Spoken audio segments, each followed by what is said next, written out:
قل إن كنتم تحبون الله فاتبعوني يحببكم الله ويغفر لكم ذنوبكم والله غفور رحيم.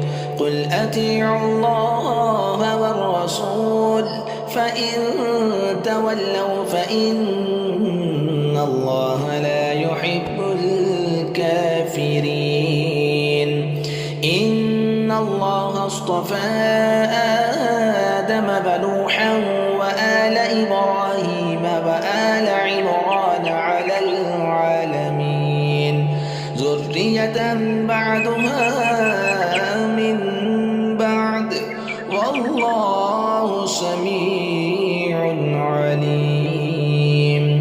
إذ قالت امرأة عمران رب إني نذرت لك ما في بطني محررا فتقبل مني إنك أنت السميع العليم. فلما وضعتها قالت رب إني وضعتها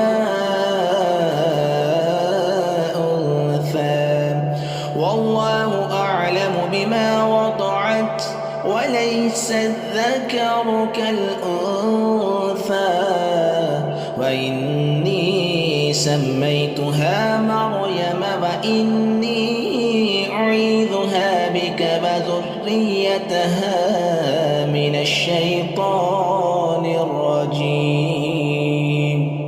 فتقبلها ربها بقبول حسن وأنبتها نباتا حسنا وكفلها زكريا كلما دخل عليها زكريا المحراب وجد عندها رزقا قال يا مريم أنى لك هذا قالت هو من عند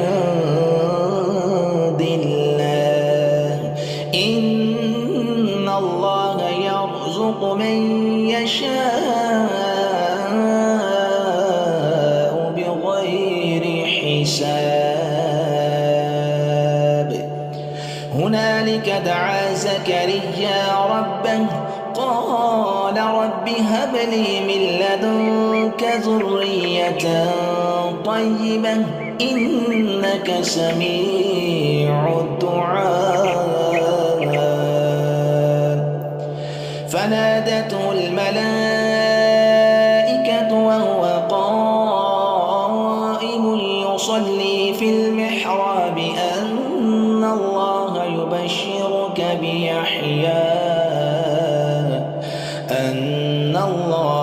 يبشرك بيحيى مصدقا بكلمة من الله وسيدا وحصورا ونبيا من الصالحين. قال رب أنى يكون لي غلام وقد بلغني الكبر وامرأتي عاقر قال كذلك الله يفعل ما يشاء.